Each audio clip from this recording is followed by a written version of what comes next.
Au début du XXe siècle, Vienne était une ville où l'antisémitisme faisait partie du discours public. Dans les cafés, les journaux et les campagnes électorales, les Juifs étaient désignés comme une menace pour la nation, l'économie et l'identité culturelle. Un jeune homme nommé Adolf Hitler vivait là. Il observait et prenait des notes. Il n'est pas arrivé au pouvoir avec une idée improvisée. Pendant des années, il a assimilé et réorganisé diverses formes de haine, religieuse, raciale, économique. Lorsque l'Allemagne est tombée en crise après la Première Guerre mondiale, il a trouvé dans cet ennemi une réponse utile pour expliquer la défaite, le chaos et la faim. L'antisémitisme a cessé d'être une propagande, il est devenu une structure de pouvoir. Où a réellement commencé la haine de Hitler envers les Juifs? Comment une idée est-elle devenue le noyau de l'État nazi? Au début du XXe siècle, Vienne se dressait comme l'un des centres névralgiques de l'Europe, une métropole de contraste où la modernité et la tradition se croisaient. Sous la direction de la dynastie des Habsbourg, la capitale de l'Empire austro-hongrois abritait un mélange de nationalités, de cultures et de langues. Cette diversité, loin de créer une société intégrée, alimentait les tensions ethniques et les ressentiments qui se manifestaient à tous les niveaux sociaux. Dans ce creuset culturel, Adolf Hitler arriva en 1907, un jeune provincial de seulement 18 ans, avec des aspirations artistiques et sans formation académique solide. Le jeune Hitler n'est pas arrivé à Vienne en tant qu'antisémitiste formé. Ses préjugés, qui plus tard se cristalliseraient en une haine absolue, se sont forgés progressivement au contact des courants idéologiques qui dominaient la vie politique et culturelle viennoise de l'époque. Vienne en 1907 était un environnement où l'antisémitisme fleurissait sous de multiples formes. La communauté juive, représentant environ 10% de la population, occupait des positions visibles dans la vie économique, culturelle et intellectuelle, alimentant les ressentiments parmi la classe moyenne appauvrie. Le jeune Hitler absorbera et synthétisera ces courants divers. L'antisémitisme chrétien traditionnel qui voyait les Juifs comme le peuple déicide, l'antisémitisme moderne, fondé sur des bases pseudo-scientifiques, qui les classait comme une race biologiquement inférieure, et l'antisémitisme économique qui les rendait responsables à la fois des crises du capitalisme et, paradoxalement, de la menace socialiste. Karl Lueger, maire de Vienne de 1897 à 1910, représentait pour Hitler un modèle de la manière dont l'antisémitisme pouvait devenir un outil politique efficace. Lueger, leader du Parti social chrétien, avait transformé le préjugé anti-juif en une plateforme électorale réussie, en combinant des politiques de modernisation urbaine avec une rhétorique qui pointait les Juifs comme responsables des maux sociaux. Le jeune Hitler observa avec fascination comment Lueger mobilisait les masses grâce à un discours charismatique mêlant antisémitisme, catholicisme et populisme. Mais l'influence de Lueger ne fut pas la seule. Le pangermanisme de Georg von Schönerer, avec son accent sur la pureté raciale et son rejet viscéral des Juifs, a également eu un impact profond sur Hitler, tandis que Lueger représentait un antisémitisme pragmatique, utile pour gagner des élections. Schönerer incarnait un antisémitisme radical, presque religieux dans son ferveur. Hitler absorberait des éléments des deux, combinant le pragmatisme politique avec l'intransigeance raciale. L'expérience personnelle de Hitler à Vienne fut déterminante. Rejeté 2 fois par l'Académie des Beaux-Arts, il vécut des années de précarité extrême, survivant dans des refuges pour sans-abri. Cette descente sociale coïncida avec son exposition croissante à une littérature antisémite de mauvaise qualité, à des pamphlets racistes et à des théories du complot qui circulaient abondamment dans les cafés et pensions viennoises. Dans les refuges où il se réfugiait, Hitler entra en contact pour la première fois avec des Juifs orthodoxes d'Europe de l'Est, portant leurs costumes traditionnels et leurs barbes longues, ce qui renforça sa perception du Juif comme un élément étranger au corps national allemand. Les années viennoises transformèrent Hitler. Son antisémitisme, initialement diffus, se consolida en une vision cohérente, bien que délirante du monde, où le Juif n'était pas simplement un rival économique ou un groupe religieux distinct, mais une menace existentielle pour la civilisation aryenne. Cette vision combinait des éléments disparates, des préjugés médiévaux, des théories raciales modernes, le darwinisme social et un ressentiment personnel. Ce qui était particulier dans l'antisémitisme que Hitler développa à Vienne était son caractère totalisant. Il ne se limitait pas à critiquer des aspects concrets de la culture ou de la religion juive. Il construisait une explication complète de l'histoire et de la société où le juif fonctionnait comme principe explicatif universel. Pour Hitler, en 1913, lorsqu'il quitte Vienne pour Munich, le juif n'est plus seulement un autre culturel ou religieux, il est l'antagoniste absolu, l'ennemi métaphysique de la race aryenne. Cette métamorphose idéologique se produisit loin des projecteurs publics. Hitler n'était alors qu'un parmi des milliers de jeunes ratés, sans perspective claire, absorbant des théories du complot dans les marges d'une société en crise. Mais les graines plantées durant ces années germeraient des décennies plus tard, lorsque ce jeune sans but se retrouverait en position de transformer ses obsessions personnelles en politique d'État. Le 11 novembre 1918, lorsque retentissent les derniers coups de feu sur le front occidental, l'Allemagne fait face à une réalité incompréhensible pour de nombreux citoyens, la défaite. Bien que le territoire allemand n'ait jamais été occupé militairement, l'épuisement matériel, l'effondrement de ses alliés et l'entrée des États-Unis dans le conflit avaient rendu insoutenable la poursuite de la guerre. Pour une population nourrie pendant des années de propagande triomphaliste, la capitulation était inexplicable. Hitler, comme des millions de vétérans allemands, vécut l'armistice comme une trahison. L'expérience de la guerre avait été pour lui une révélation. Le front lui avait fourni pour la première fois un sentiment d'appartenance et de but. La guerre, avec sa violence organisée et sa logique d'annihilation, devint son modèle mental pour comprendre toutes les relations sociales. La défaite ne démolissait pas seulement l'ordre impérial, mais menaçait de dépouiller de sens ces 4 années de sacrifice. Dans ce contexte, émergea la légende du coup de poignard dans le dos, Dolchstoßlegende, l'une des constructions idéologiques les plus nuisibles et durables de l'histoire allemande moderne. Selon ce récit, promu par des généraux comme Erich Ludendorff et Paul von Hindenburg, l'armée allemande n'avait pas été vaincue sur le champ de bataille, mais trahie par des civils à l'arrière, les socialistes, les pacifistes, les républicains et surtout les juifs. La théorie du coup de poignard dans le dos offrait une explication réconfortante à une réalité douloureuse. Au lieu d'accepter la défaite comme le résultat d'erreurs stratégiques, de la supériorité matérielle des Alliés ou de l'épuisement économique, elle pointait un ennemi intérieur. Pour une nation traumatisée, ce récit offrait 2 avantages psychologiques. Il préservait l'honneur militaire et canalisait la frustration vers des objectifs atteignables à l'intérieur des frontières. Les Juifs allemands devinrent la cible principale de cette narration de trahison. La propagande nationaliste les présentait comme des instigateurs de grève pendant la guerre, des pacifistes ayant miné le moral des troupes, des spéculateurs s'étant enrichis de la faim du peuple et des bolcheviks promouvant la révolution. Cette vision ignorait commodément que 100 000 Juifs avaient servi dans l'armée impériale, 12 000 étaient morts au combat et que beaucoup avaient reçu des décorations pour leur courage. La révolution de novembre 1918, qui donna naissance à la République de Weimar, intensifia les tensions antisémites. Bien qu'elle ait été principalement dirigée par des sociaux-démocrates allemands, la présence visible de certains dirigeants d'origine juive, comme Rosa Luxembourg, alimente le stéréotype du juif révolutionnaire. Des milliers de vétérans démobilisés trouvèrent dans les Freikorps, des corps paramilitaires formés par d'anciens officiers et soldats, une communauté où canaliser leur frustration. Ces groupes combattirent contre les révolutionnaires de gauche, se présentant comme les défenseurs de la véritable Allemagne contre la menace judéo-bolchevique, et beaucoup de leurs membres transporteraient plus tard une culture de violence normalisée et un profond antisémitisme dans les rangs des SA et des SS. La signature du traité de Versailles en juin 1919 renforça la perception de trahison. Les conditions dures imposées, pertes territoriales, réparations économiques, réduction de l'armée et la clause de culpabilité furent interprétées comme une humiliation nationale.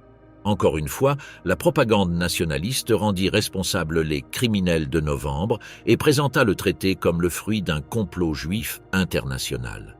Le fait que des politiciens d'origine juive comme Walter Rathenau aient participé aux négociations diplomatiques pour adoucir les conditions fut déformé les présentant comme des traîtres plutôt que des patriotes. L'instabilité politique des premières années de Weimar créa un terreau idéal pour les mouvements radicaux. Entre 1919 et 1923, l'Allemagne connut des tentatives révolutionnaires de gauche, des coups d'État de droite, des assassinats politiques et des affrontements de rue. La violence devint un moyen habituel de faire de la politique, se normalisant dans la vie publique. Dans ce contexte chaotique, des dizaines de groupes völkisch, nationalistes raciaux, surgirent, combinant antisémitisme, anticommunisme et rejet de la démocratie. L'un de ces groupes fut le Parti des travailleurs allemands, DAP, fondé à Munich en 1919. Hitler, alors agent de renseignement de l'armée chargé de surveiller les groupes politiques, rejoignit cette petite organisation et gravit rapidement les échelons pour devenir son principal orateur. Sous son influence, le parti changea son nom pour devenir le Parti national-socialiste des travailleurs allemands, NSDAP, en 1920 et adopta un programme en 25 points qui incluait l'annulation du traité de Versailles, l'expansion territoriale et, de manière cruciale, l'exclusion des Juifs de la citoyenneté allemande. L'effondrement économique de 1923, avec une hyperinflation qui anéantit les économies et les salaires, mena la crise à son paroxysme. En quelques mois, le mark allemand perdit toute valeur. Des millions étaient nécessaires pour acheter un pain et des milliards pour acheter un œuf. La classe moyenne, pilier de la société allemande, fut ruinée. Beaucoup cherchèrent des coupables, et la figure stéréotypée du juif spéculateur fournit une cible commode. Les caricatures antisémites de l'époque montraient des banquiers juifs gras manipulant l'économie tandis que des Allemands affamés mendiaient dans les rues. Dans ce contexte de désespoir, le discours nazi trouva une résonance. Hitler n'inventa pas l'antisémitisme allemand ni n'en fut son seul promoteur, mais il fit preuve d'une habileté unique pour synthétiser des préjugés dispersés dans un récit cohérent et émotionnellement puissant. Sa rhétorique combinait victimisme, promesse de rédemption nationale et désignation des ennemis avec une théâtralité qui résonnait avec un public frustré. La tentative de coup d'État de novembre 1923, connue sous le nom de putsch de la brasserie, marque la fin de cette première phase. Bien que le coup ait échoué et qu'Hitler ait été emprisonné, le procès qui suivit lui offrit une tribune nationale pour diffuser ses idées. Dans la forteresse de Landsberg, pendant les 9 mois qu'il passa en prison, il dicta à Rudolf Hess la première partie de Mein Kampf, où il systématiserait sa vision du monde et élèverait l'antisémitisme au rang de principe organisateur de son programme politique. Les années 1918 à 1923 transformèrent l'antisémitisme allemand, ce qui était autrefois un préjugé social ou une position politique parmi d'autres, devint un récit totalisant expliquant la défaite, l'inflation, l'instabilité et la crise morale. Hitler n'a pas créé ce climat, mais c'est lui qui l'a le mieux interprété et qui a proposé la solution la plus radicale, la purification raciale comme réponse à tous les problèmes de l'Allemagne. La période qui commence avec la libération de Hitler de la prison de Landsberg en décembre 1924 marque le passage de l'antisémitisme, d'un courant marginal, à une doctrine officielle de l'État. Ce processus n'a pas été linéaire ni instantané, mais a traversé différentes phases d'expansion, de consolidation et de radicalisation, poussées à la fois par l'ambition personnelle de Hitler et par les circonstances changeantes de la République de Weimar. Après l'échec du putsch de Munich, Hitler tira une leçon fondamentale. Il ne tenterait plus de prendre le pouvoir par la force, mais utiliserait les mécanismes légaux du système démocratique pour le détruire de l'intérieur. Cette stratégie de l'égalité impliquait de participer aux élections, de construire des alliances tactiques et de présenter une image de respectabilité qui attire les secteurs conservateurs sans renoncer au noyau idéologique du mouvement. Au cours de ces années, Hitler consolida son contrôle absolu sur le parti. Le culte de sa personnalité s'institutionnalisa. Sa parole devint une loi indiscutable pour les membres du NSDAP. Les conflits internes étaient résolus en faisant appel à l'autorité du Führer, titre qui commença à être utilisé régulièrement pour le désigner. Cette structure verticale reflétait la conception nazie du leadership, non pas comme une représentation démocratique, mais comme l'incarnation mystique de la volonté populaire. La publication de Mein Kampf en 1925-1926 apporta une cohérence idéologique au mouvement nazi, cristallisant la vision du monde de Hitler. Dans cette œuvre, l'antisémitisme occupe une place centrale, le présentant non pas comme une haine irrationnelle, mais comme une conclusion scientifique et morale. Le juif apparaît comme l'ennemi ontologique de la race aryenne, incarnant des valeurs opposées, matérialisme contre idéalisme, individualisme contre communauté, désintégration contre création. Cette construction idéologique justifiait toute mesure contre les Juifs comme un acte de légitime défense de la civilisation. La reprise économique allemande entre 1924 et 1929, favorisée par le plan Dawes et l'entrée de capitaux américains, réduisit temporairement l'attractivité des messages extrémistes. Lors des élections de 1928, le NSDAP n'obtint que 2,6% des voix. Cependant, même durant cette période de stabilité apparente, Hitler continua à construire son organisation. Le parti se dota d'une structure territoriale, les Gau, d'un appareil de propagande sophistiqué et de ramifications pour différents secteurs sociaux. La figure clé de cette professionnalisation de la propagande fut Joseph Goebbels, nommé Gauleiter, leader régional, de Berlin en 1926. Docteur en philosophie et journaliste de formation, Goebbels comprit que l'antisémitisme ne serait pas efficace s'il était présenté comme une argumentation rationnelle. Il devait être traduit en images, slogans et rituels qui connectaient émotionnellement avec les masses. Sous sa direction, la propagande nazie a simplifié des messages complexes en dualismes absolus. Allemand contre juif, création contre destruction, sang contre argent. Les publications du parti, telles que le journal Völkischer Beobachter ou la revue Der Stürmer, cette dernière dirigée par Julius Streicher, diffusaient des caricatures antisémites où les Juifs apparaissaient avec des traits animalisés, associés à des rats, des parasites ou des démons. Cette déshumanisation visuelle préparait le terrain psychologique à l'exclusion légale ultérieure. Le point de bascule survint avec le krach boursier de 1929 et la Grande Dépression qui s'ensuivit. L'économie allemande, dépendante du crédit américain, s'effondra. Le chômage atteignit 6 millions de personnes en 1932. La fragile stabilité des années précédentes se révéla illusoire, et de larges pans de la population perdirent confiance dans le système démocratique et les partis traditionnels. Dans ce contexte de crise, le NSDAP connut une croissance explosive. De 12 sièges obtenus en 1928, il passa à 107 en 1930, puis à 230 en juillet 1932, devenant ainsi le parti le plus voté. Cette ascension ne fut pas exclusivement due à l'antisémitisme nazi. La promesse de travail, d'ordre et de grandeur nationale attira de nombreux électeurs désespérés. Mais le juif restait dans le discours hitlérien la cause ultime de tous les maux allemands. La stratégie de Hitler commença à porter ses fruits lorsque les milieux conservateurs, industriels, propriétaires terriens, militaires, virent en lui un rempart contre le communisme. Des figures telles que Franz von Papen ou Alfred Hugenberg, représentants de l'établissement traditionnel, crurent pouvoir domestiquer Hitler en l'intégrant à un gouvernement de coalition où les conservateurs conserveraient le véritable pouvoir.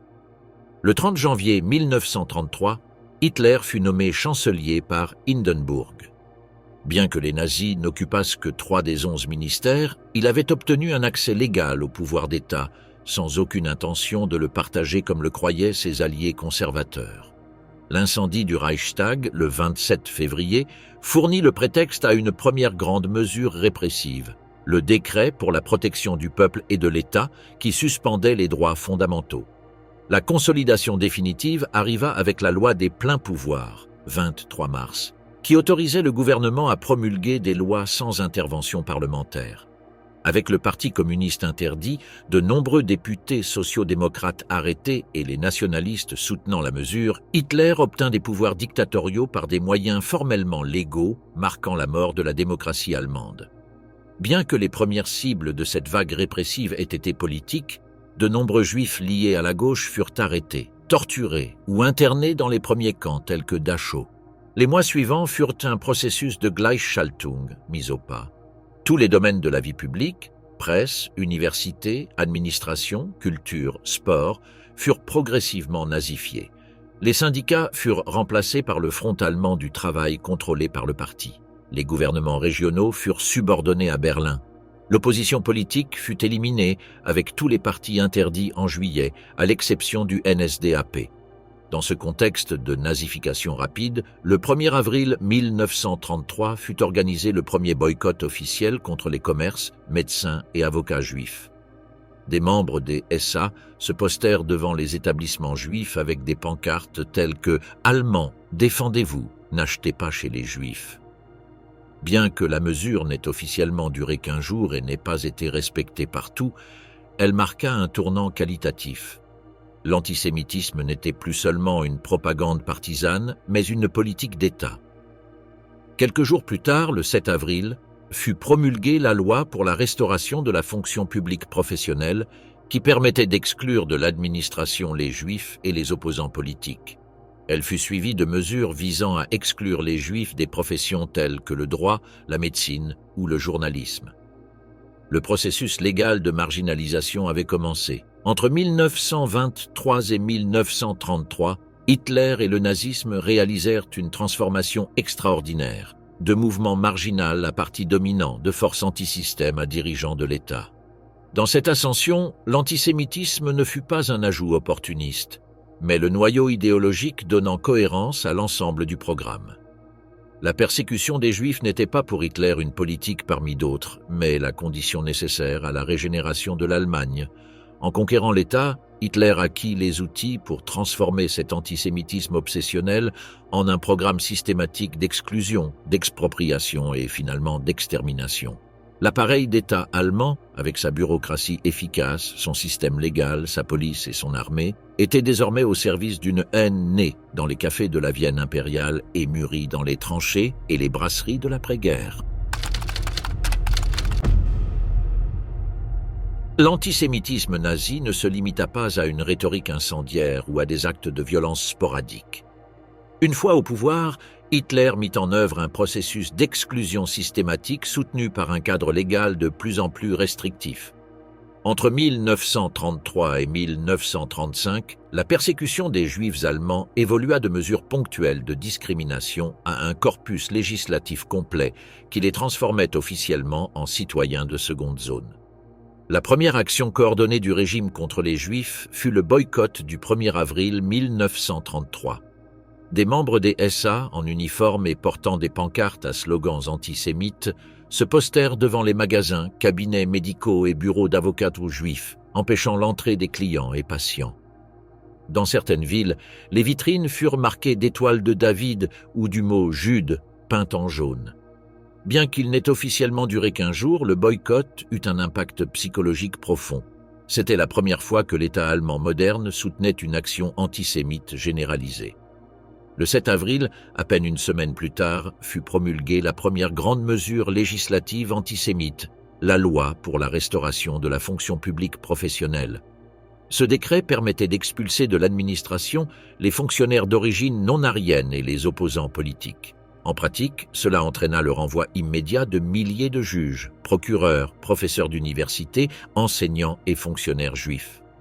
La loi comportait une clause d'exception, Hindenburger Lassung, qui protégeait les anciens combattants de la Première Guerre mondiale, ceux ayant perdu des proches durant le conflit ou ceux déjà en poste avant 1914. Cette concession, exigée par le président Hindenburg, reflétait les contradictions initiales de la politique antisémite. D'un côté, on expulsait les Juifs de la vie publique. De l'autre, on reconnaissait implicitement le patriotisme de nombre d'entre eux. L'expulsion des Juifs de la fonction publique ne fut que la première étape. Tout au long de 1933 et 1934, une cascade de décrets et règlements réduisit leur accès aux professions libérales et aux activités économiques. Le 22 avril 1933, les médecins juifs furent interdits d'exercer dans les hôpitaux publics ou de soigner les assurés de la sécurité sociale, ce qui affecta 90% de leur patientèle potentielle. Le 25 avril, l'accès des étudiants juifs aux établissements publics fut limité par un système de quotas restrictifs. En juillet, les naturalisations de Juifs d'Europe de l'Est furent révoquées, bien que beaucoup vivent en Allemagne depuis des décennies. En octobre, la loi sur la presse exclut les Juifs du journalisme et de l'édition. En 1934, La présence juive fut restreinte dans les théâtres, cinémas, concerts et expositions, tant parmi les artistes que dans le public. Ces mesures affectèrent non seulement les moyens de subsistance économique de la population juive, elles inaugurèrent aussi leur exclusion de l'espace public et culturel allemand. Le processus fut graduel mais implacable. Chaque nouvelle restriction normalisait la discrimination et préparait le terrain à la suivante. Parallèlement aux mesures légales, une intense campagne de pression sociale se développa. Partout en Allemagne apparurent des pancartes avec des slogans tels que « Les Juifs ne sont pas les bienvenus » et de nombreux établissements commencèrent à refuser les clients juifs, bien qu'aucune interdiction légale n'existât encore. Cette ségrégation informelle poursuivait un double objectif, intimider les Juifs et habituer les Ariens à les considérer comme des étrangers. Le harcèlement devint systématique. Des membres des jeunesses hitlériennes chantaient des chansons antisémites devant les maisons juives. Les voisins qui achetaient dans des commerces juifs étaient photographiés et dénoncés publiquement, et les professionnels juifs voyaient leurs noms inscrits sur des listes noires locales. La vie scolaire fut particulièrement cruelle. Les enfants juifs étaient forcés de s'asseoir sur des bancs juifs séparés, exclus des activités et soumis à des humiliations concernant leurs prétendues caractéristiques raciales, avec de nombreux enseignants favorisant activement l'ostracisme. Des milliers de familles juives finirent par retirer leurs enfants des écoles publiques, accélérant involontairement la ségrégation que le régime recherchait. Malgré cette hostilité croissante, de nombreux juifs allemands gardaient encore l'espoir que la situation s'améliorerait. Les mesures antisémites ne suivaient pas un schéma cohérent. Des périodes de persécution intenses alternaient avec des phases de calme relatif. Cette ambiguïté était en partie calculée. Le régime évitait de provoquer des réactions internationales trop négatives et maintenait la fiction d'un « état de droit » où la persécution se canalisait à travers des normes formellement légales. Cependant, le 15 septembre 1935, lors du congrès annuel du parti nazi à Nuremberg, Hitler annonça 3 lois qui éliminaient tout doute sur la direction du régime. Ces lois de Nuremberg institutionnalisaient l'antisémitisme comme principe fondamental de l'État allemand et marquaient un point de non-retour dans la politique de ségrégation raciale. La première, la loi sur la citoyenneté du Reich, établissait une distinction fondamentale entre citoyens et simples sujets. Seules les personnes de ce sang allemand ou apparenté pouvaient être citoyens avec des droits politiques complets. Les Juifs étaient réduits au statut de sujets de l'État, sans droit politique effectif et à la merci de l'arbitraire légal. La deuxième, la loi pour la protection du sang et de l'honneur allemand, interdisait les mariages et relations sexuelles entre Juifs et Allemands, criminalisant ce qu'ils appelaient la contamination raciale. Elle interdisait également aux Juifs d'employer dans leur foyer des femmes allemandes de moins de 45 ans, sous prétexte de les protéger de la séduction raciale. Cette loi transformait les relations intimes en affaires d'État, introduisant la surveillance raciale dans l'aspect le plus privé de la vie.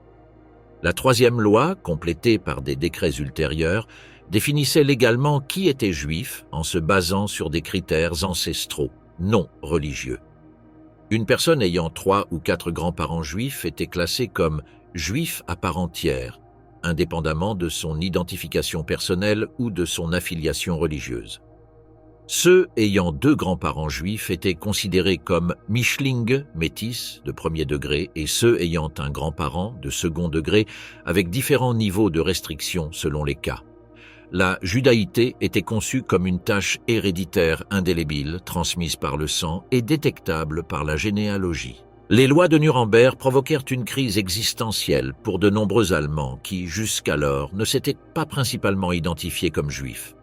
Des milliers découvrirent avec horreur que la conversion religieuse de leurs ancêtres, leur intégration culturelle ou leur patriotisme ne les protégèrent pas. L'État avait créé une catégorie raciale dont il était impossible de s'échapper. Paradoxalement, ces lois furent accueillies par certains secteurs juifs avec un certain soulagement temporaire. Après 2 années de violence imprévisible et de mesures arbitraires, les lois de Nuremberg établissaient au moins un cadre défini, aussi terrible soit-il. L'illusion que le régime, ayant satisfait ses impulsions antisémites les plus basiques, s'arrêterait à ce stade, fit croire à beaucoup que la situation ne s'aggraverait pas. Le temps démontrerait à quel point cet espoir était erroné. La mise en œuvre des lois de Nuremberg nécessita un énorme appareil bureaucratique. Des milliers de fonctionnaires furent chargés de déterminer la catégorie raciale des citoyens aux ancêtres douteux. Registres paroissiaux, certificats de naissance, archives militaires et dénonciations de voisins furent utilisés pour classer racialement la population. La généalogie, autrefois un passe-temps d'aristocrates, devint une question de vie ou de mort. Ce qui fut le plus perturbant dans ce processus fut son apparence de normalité administrative. L'exclusion raciale n'était pas présentée comme un acte de barbarie, mais comme une procédure routinière appuyée par la science, la loi et la bureaucratie. Cette normalisation du racisme institutionnel fut sans doute le plus grand succès idéologique du régime, transformer le monstrueux en quotidien. En 1935, l'État nazi avait posé les bases juridiques d'un système d'apartheid. La communauté juive allemande, d'environ 500 000 personnes avant Hitler, était déjà légalement marginalisée, économiquement affaiblie et socialement isolée. Elle se trouvait piégée dans un limbe légal, trop allemande pour être simplement expulsée, mais exclue de la communauté nationale que beaucoup avaient considérée comme la leur pendant des générations. La période 1933-1935 révèle un schéma cohérent dans la politique antisémite nazie. Chaque étape préparait la suivante dans une spirale de radicalisation. Ce qui avait commencé par des affiches humiliantes et des boycotts évolua vers une ségrégation légale complète. Cette progression calculée avait un double objectif. D'une part, habituer la population allemande à l'exclusion de ses concitoyens juifs. D'autre part, priver les victimes des ressources matérielles, juridiques et psychologiques nécessaires pour résister à ce qui allait venir. Les lois de Nuremberg ne furent pas la fin du processus de persécution, mais la fin de sa phase initiale. Elles avaient fait de l'antisémitisme la pierre angulaire de l'ordre juridique allemand et posé les bases pour des mesures encore plus radicales. L'exclusion légale préparait le terrain à ce qui suivrait. Expropriation massive, ghetto, déportation et, enfin, extermination. Mais en 1935, cet avenir apocalyptique était encore inimaginable pour la majorité des Allemands, juifs ou non, bien que toutes les graines aient déjà été semées. De notre perspective actuelle, connaissant le destin final des Juifs européens sous le nazisme, il est déconcertant que tant d'entre eux soient restés en Allemagne alors qu'il était encore possible de partir. En 1938, parmi les quelques 500 000 Juifs vivant en Allemagne lorsque Hitler est arrivé au pouvoir, environ 150 000 avaient émigré. Pourquoi les 350 000 autres ne l'ont-ils pas fait ? Cette question, apparemment simple, cache une réalité complexe où s'entrelacent des facteurs identitaires, des obstacles pratiques et, surtout, l'abandon par la communauté internationale. Le facteur le plus profond expliquant la permanence de nombreux Juifs en Allemagne était leur enracinement culturel et émotionnel dans le pays.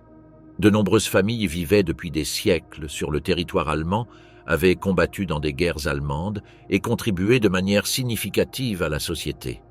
L'émancipation juive du XIXe siècle avait permis leur pleine participation à la vie publique et l'idée de judéo-allemand était une réalité vécue au quotidien, non une contradiction. Cette identification se manifestait chez des figures telles que Heinrich Heine, Felix Mendelssohn ou Albert Einstein, qui symbolisaient la synthèse entre l'allemand et le juif. Pour eux, l'allemand était leur langue maternelle, Goethe et Schiller, leurs références littéraires. La philosophie kantienne, une partie de leur formation. Quitter l'Allemagne signifiait non seulement perdre des biens matériels, mais renoncer à une identité culturelle construite sur des générations. Pour beaucoup, notamment les plus assimilés, le judaïsme était principalement un héritage religieux ou culturel, pas le centre de leur identité. Ils se voyaient comme des « Allemands de foi mosaïque », des patriotes dont la loyauté envers le pays ne faisait aucun doute. La Première Guerre mondiale avait renforcé ce sentiment. 100 000 Juifs allemands avaient combattu dans l'armée impériale, 12 000 étaient morts au combat et des milliers avaient été décorés pour leur courage. Le témoignage du philosophe Victor Klemperer, qui est resté en Allemagne jusqu'à la fin de la guerre, illustre ce paradoxe identitaire. Je me sentais plus allemand que juif. Je n'ai jamais imaginé que mon pays me transformerait en ennemi. Même sous Hitler, je croyais encore à la vraie Allemagne, celle de Lessing et Goethe, pas celle des nazis. Cette identification à l'Allemagne créait une dissonance cognitive. Comment la nation de Kant, la patrie de l'humanisme et des Lumières, pouvait-elle s'appuyer sur l'antisémitisme? Beaucoup de Juifs s'accrochaient à la croyance que le nazisme était une fièvre passagère, une aberration temporaire que le vrai esprit allemand finirait par rejeter. Hitler serait contenu par les institutions, modéré par ses alliés conservateurs ou renversé par les militaires. Cet espoir, bien que compréhensible à la lumière de l'expérience historique, s'avérerait tragiquement erroné. Aux côtés de ces facteurs identitaires, il existait d'imposants obstacles pratiques à l'émigration. Le premier était économique. Dès 1933, le régime imposa des restrictions de plus en plus sévères au transfert de capitaux à l'étranger. Les Juifs qui décidaient d'émigrer ne pouvaient emporter qu'une fraction minime de leurs biens, laissant derrière eux le fruit de toute une vie de travail. Beaucoup préféraient épuiser les possibilités en Allemagne plutôt que de repartir de zéro dans un pays étranger, sans ressources et sans contact. Le régime exploitait cyniquement cette situation. D'un côté, il exerçait une pression sur les Juifs pour qu'ils quittent le pays. De l'autre, il leur interdisait d'emporter leurs biens, transformant chaque émigration en une confiscation de fait. La taxe d'émigration, Reichsfluchtsteuer, initialement conçue pour éviter la fuite des capitaux pendant la crise économique, devint un mécanisme d'extorsion obligeant à payer jusqu'à 90% du patrimoine pour obtenir les permis de sortie. Les difficultés augmentaient pour les personnes âgées ou malades. Comment un médecin, un avocat ou un professeur de 60 ans qui avait construit sa vie en Allemagne pouvait-il recommencer dans un pays étranger sans parler la langue et sans pouvoir exercer sa profession? Pour beaucoup, émigrer signifiait se résigner à vivre de la charité dans des terres inconnues, un prix trop élevé même face à l'hostilité croissante. Les divisions familiales compliquèrent encore davantage la décision. Souvent, les pays d'accueil acceptaient les jeunes ou les travailleurs qualifiés, mais refusaient les personnes âgées ou malades. Cela obligeait les familles à choisir entre se séparer ou rester unies face à un destin incertain. Beaucoup optèrent pour rester ensemble, surtout lorsqu'ils avaient des membres vulnérables qui ne seraient pas admis ailleurs. L'obstacle le plus décisif fut toutefois la politique migratoire restrictive des pays d'accueil potentiels. Dans les années 30, en pleine Grande Dépression, peu de pays étaient prêts à accepter des réfugiés juifs. Les États-Unis maintenaient un système de quotas limitant sévèrement l'immigration en provenance d'Europe de l'Est, d'où provenaient de nombreuses familles juives allemandes. La Grande-Bretagne imposait des restrictions similaires et limitait l'entrée en Palestine, alors sous mandat britannique, afin de ne pas antagoniser la population arabe. La France, déjà surchargée de réfugiés de la guerre civile espagnole, durcit progressivement ses exigences. La conférence d'Évian, convoquée par le président américain Franklin D. Roosevelt en juillet 1938 pour aborder la crise des réfugiés, révéla cette indifférence globale. Des représentants de 32 pays se réunirent en France pour discuter du problème des Juifs fuyant le Troisième Reich. Le résultat fut désolant. Aucune nation, à l'exception de la République dominicaine, ne montra de disposition à augmenter significativement ses quotas d'immigration. Les excuses furent multiples mais convergentes. Problèmes économiques, peur de l'augmentation de l'antisémitisme interne, préoccupation quant à la modification de l'équilibre ethnique national. La délégation australienne déclara sans détour « Nous n'avons pas de problème juif et nous ne voulons pas l'importer ». Le délégué suisse affirma « La Suisse ne peut pas être considérée comme un pays d'accueil. Nous hébergeons déjà trop d'étrangers. » Le Canada se limita à accepter quelques agriculteurs, tandis que l'Argentine, le Brésil et d'autres pays latino-américains mirent en place des obstacles bureaucratiques presque insurmontables. Cette réponse internationale envoya un message dévastateur aux Juifs allemands. Personne ne les voulait. L'antisémitisme n'était pas exclusif à l'Allemagne. Il se manifestait également dans les politiques migratoires restrictives de démocratie prétendument libérale. La propagande nazie exploita cyniquement ce rejet. Vous voyez, même les démocraties ne les veulent pas. Nous, au moins, nous sommes honnêtes à ce sujet. Une exception partielle à cette indifférence fut l'accord Ahavara, transfert, signé en 1933 entre les autorités nazies et les représentants sionistes. Ce pacte controversé permettait aux Juifs allemands d'émigrer en Palestine en transférant une partie de leur capital via l'achat de produits allemands qui seraient exportés et vendus là-bas. Environ 60 000 Juifs utilisèrent cette voie avant que la guerre ne la ferme. Cependant, la Palestine n'était pas une option viable pour tous. Les autorités britanniques limitaient sévèrement l'immigration juive. Beaucoup manquaient des ressources nécessaires, et d'autres ne s'identifièrent pas au projet sioniste. À mesure que la politique antisémite se radicalisait, la vague d'émigration augmenta. Après l'annexion de l'Autriche en mars 1938 et la violence déclenchée contre les Juifs viennois, un exode massif se produisit. La nuit de Cristal, Kristallnacht, en novembre 1938, avec ses synagogues incendiées, ses magasins pillés et 30 000 Juifs envoyés dans des camps de concentration, élimina tout doute quant à l'avenir sous le nazisme. Cependant, à ce moment-là, les portes de sortie se fermaient rapidement. Avec le déclenchement de la Seconde Guerre mondiale en septembre 1939, l'émigration devint presque impossible. Les frontières furent fermées, les visas encore plus restreints et les sous-marins allemands rendaient le transit maritime extrêmement dangereux. Les Juifs qui n'avaient pas fui restèrent piégés dans une Europe qui serait bientôt dominée par ceux qui avaient juré de les exterminer. La question « Pourquoi n'ont-ils pas fui ?» révèle plus notre incompréhension historique que les vraies options disponibles aux Juifs allemands dans les années 30. Ce ne fut pas par aveuglement, optimisme naïf ou attachement irrationnel à l'Allemagne. Ce fut parce qu'ils aimaient leur pays, parce qu'ils ne pouvaient pas prévoir un horreur sans précédent, parce qu'émigrer impliquait un déracinement total, et surtout parce que le monde leur fermait ses portes quand ils avaient le plus besoin qu'on les ouvre. La tragédie de l'Holocauste ne fut pas seulement l'œuvre des auteurs directs, mais aussi des spectateurs passifs qui, pouvant aider, choisirent de ne pas le faire. Comme l'écrivit le prix Nobel Elie Wiesel, « Ce qui me fait mal, ce n'est pas la cruauté des ennemis, mais le silence des amis. »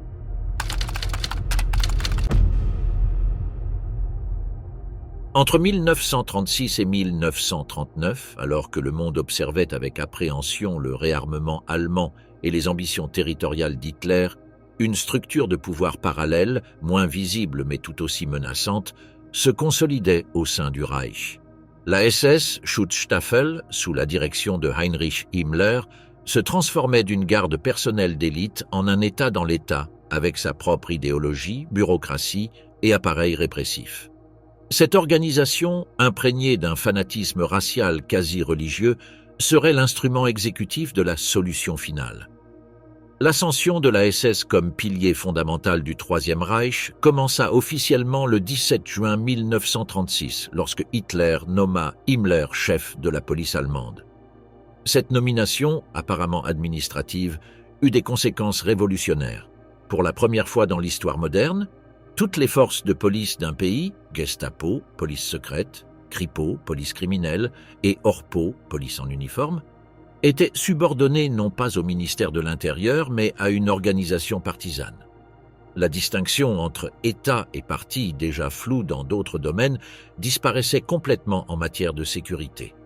Himmler, un ancien éleveur de poulets à l'apparence anodine et à la voix douce, était en réalité l'un des idéologues les plus radicaux du nazisme. Obsédé par la pureté raciale, les runes germaniques et les théories pseudo-scientifiques sur la supériorité aryenne, il concevait la SS non seulement comme une force de sécurité, mais comme la semence d'une nouvelle aristocratie raciale qui dominerait l'Europe après la victoire finale. Sous sa direction, la SS devint un ordre pseudo-religieux avec ses propres rituels, symboles et codes moraux. Pour y entrer, les candidats devaient prouver leur pureté raciale jusqu'en 1750, réussir des épreuves physiques rigoureuses et prêter un serment de loyauté absolue à Hitler. La devise de l'organisation, « Mon honneur s'appelle fidélité », reflétait son éthique fondamentale.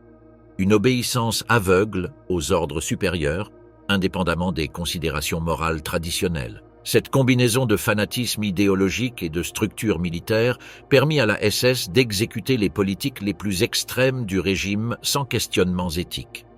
Comme le déclara plus tard Rudolf Höss, commandant d'Auschwitz, dans la SS, on nous enseignait que les ordres devaient être obéis sans discussion. Ce n'était pas notre tâche de réfléchir, tandis que d'autres assumaient la responsabilité. Parallèlement à la consolidation des forces de police, Himmler développa la dimension idéologique de la SS à travers des institutions telles que l'Office pour la race et la colonisation, Ruscha, chargé de superviser la pureté raciale des membres et de leurs familles. Le programme Lebensborn, établi en 1935 mais considérablement étendu durant ces années, encourageait la reproduction entre membres de la SS et femmes racialement valables, allant jusqu'à établir des foyers spéciaux pour mères célibataires d'origine aryenne. Parallèlement, la recherche scientifique sur la race s'intensifiait. L'Ahnenerbe, Société pour la recherche et l'enseignement sur l'héritage ancestral allemand, finançait des expéditions archéologiques, des études anthropologiques et des expériences médicales pour démontrer la supériorité aryenne et l'infériorité des autres races, notamment les Juifs et les Slaves. Ce qui avait commencé comme une pseudo-science folklorique évolua, pendant la guerre, vers des expériences atroces sur les prisonniers des camps de concentration. L'appareil de sécurité nazi fut perfectionné avec la création du SD, Sicherheitsdienst, sous la direction de Reinhard Heydrich, protégé de Himmler et considéré comme l'architecte intellectuel de l'Holocauste. Surnommé la bête blonde, Heydrich combinait une brillante intelligence analytique avec une absence totale d'empathie. Sous son commandement, le SD développa un système méticuleux de surveillance avec des milliers d'informateurs, rapportant des attitudes politiques, des blagues anti-régime et, surtout, tout ce qui concernait la question juive. Au sein de cette structure se distingua Adolf Eichmann, un homme de classe moyenne qui trouva dans l'antisémitisme bureaucratique sa vocation.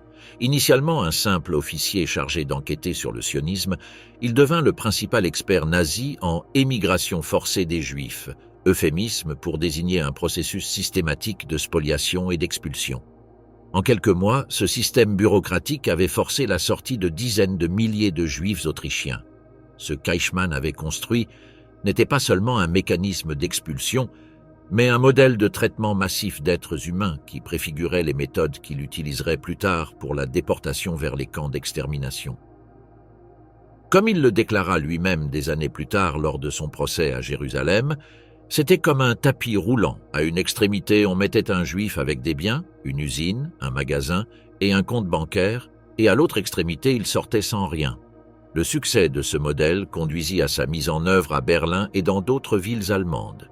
En 1939, la Centrale nationale pour l'émigration juive, dirigée par la SS, avait complètement systématisé le processus d'expulsion, créant des précédents bureaucratiques et logistiques qui seraient adaptés pour la déportation massive une fois la guerre commencée. Parallèlement au développement de cette machine administrative, le système des camps de concentration s'étendait. Si en 1933 il existait des installations improvisées pour détenir les opposants politiques, en 1939, un réseau de camps permanents avait été établi, administré par l'inspection des camps de concentration IKL, une autre branche de la SS, Dachau, Sachsenhausen, Buchenwald, Flossenbürg, Mauthausen. Chacun de ces noms représente un maillon d'une chaîne de terreur institutionnalisée.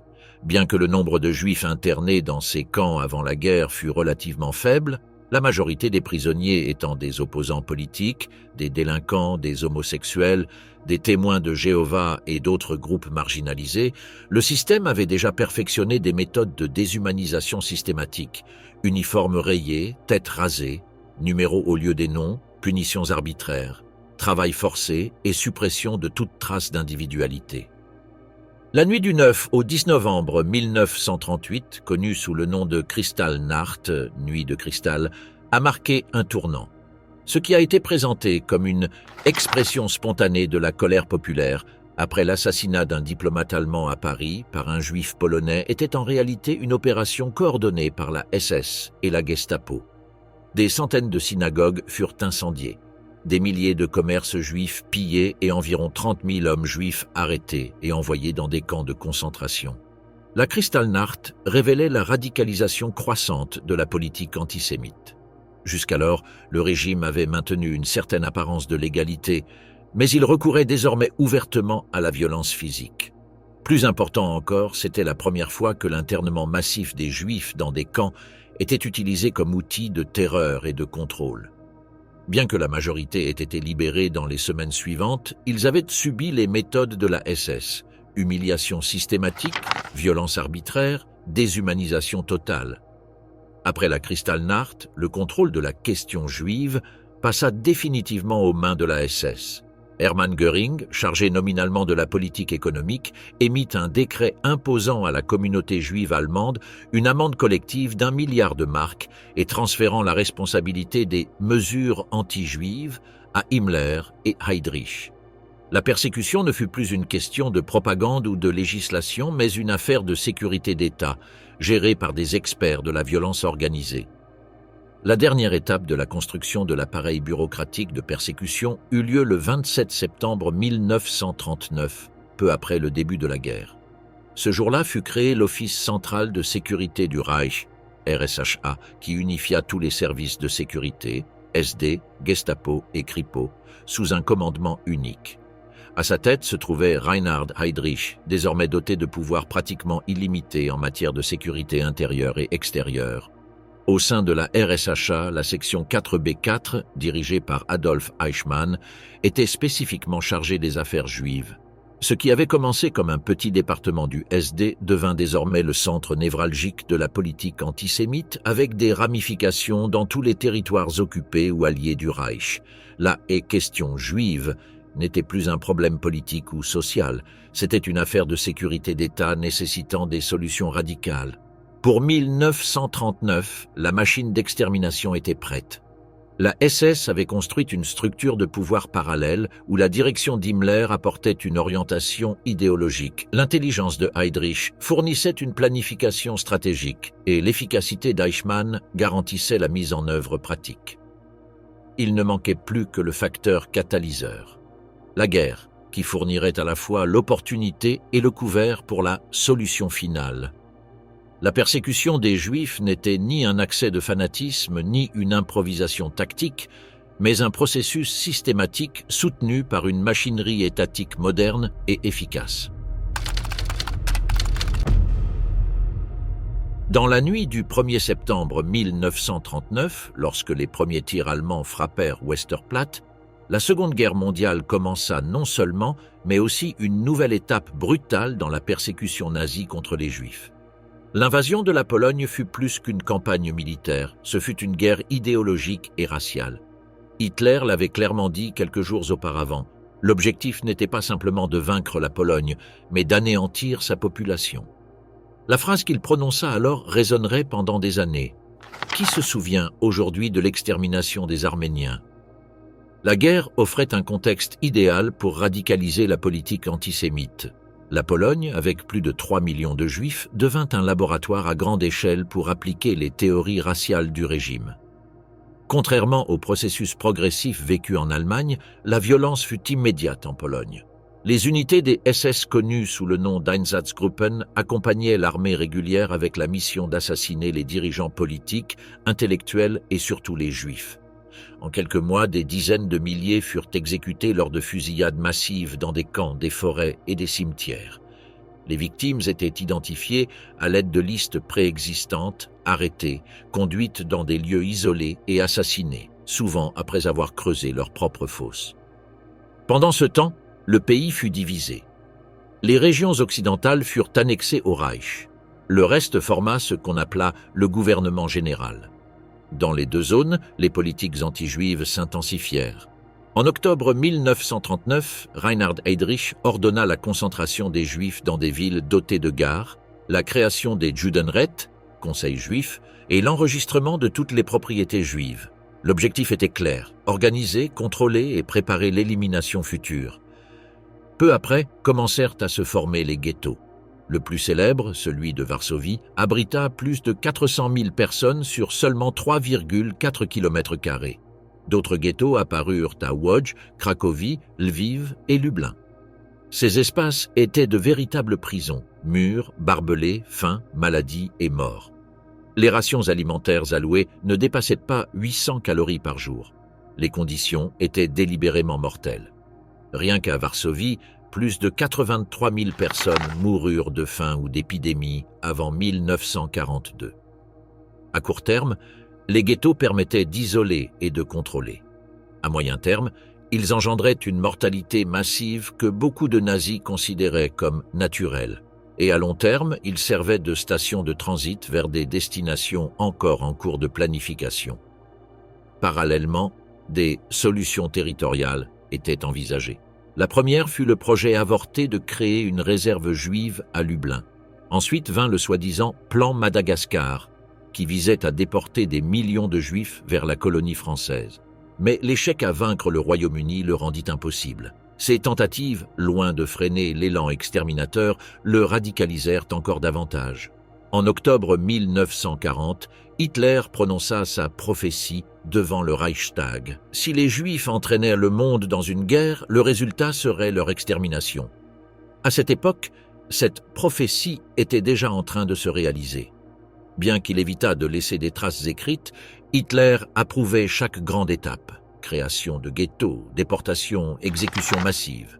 Ses subordonnés travaillaient pour le Führer, exécutant ses souhaits sans attendre d'ordre détaillé. L'invasion de l'URSS, en juin 1941, porta la persécution à sa phase la plus sanglante. L'opération Barbarossa fut conçue comme une guerre d'extermination contre le judéo-bolchevisme. Les Einsatzgruppen, désormais renforcés par des bataillons de police et des collaborateurs locaux, ne se contentaient pas d'exécuter des dirigeants, mais exterminaient des communautés entières. En 6 mois, ils tuèrent plus de 500 000 personnes, souvent lors de massacres publics comme celui de Babi Yar, où près de 34 000 Juifs furent exécutés en 2 jours. Ces méthodes posaient cependant problème. Elles étaient lentes, coûteuses et psychologiquement éprouvantes pour les auteurs. À la fin de 1941, commencèrent les expérimentations de méthodes plus efficaces. À Chełmno, les camions à gaz furent utilisés pour la première fois. Les victimes étaient asphyxiées au monoxyde de carbone pendant le trajet vers la forêt. Ce fut la première étape vers l'extermination industrielle. Entre l'invasion de la Pologne et le début de 1942, le nazisme acheva son évolution de l'exclusion légale au meurtre systématique. D'abord la ségrégation, les ghettos, puis les fusillades de masse et enfin les expérimentations au gaz. Chaque étape préparait la suivante. Rien n'était dû au hasard. Ce processus fut rendu possible par une combinaison mortelle, idéologie raciale, bureaucratie efficace, technologie moderne et une guerre légitimant la violence extrême. Au centre de tout cela, Hitler conservait son rôle d'architecte silencieux du génocide. La Pologne fut, en ce sens, l'épicentre de la répétition générale de l'Holocauste. Tous les éléments du génocide y furent testés, depuis l'enregistrement et la déportation jusqu'au travail forcé, à la fin planifiée, aux exécutions massives et à l'industrialisation de la mort. La conférence de Wannsee, en janvier 1942, ne fut pas le début, mais la formalisation. Ce qui y fut décidé avait été mis en pratique pendant 2 ans dans les ghettos, les fosses et les routes de la Pologne occupée. C'est là que la persécution se transforma définitivement en anéantissement. L'extermination devint une politique d'État. Et le monde, encore prisonnier de sa guerre conventionnelle, ne sut ou ne voulut voir qu'une autre guerre, bien plus silencieuse et monstrueuse, était déjà en marche.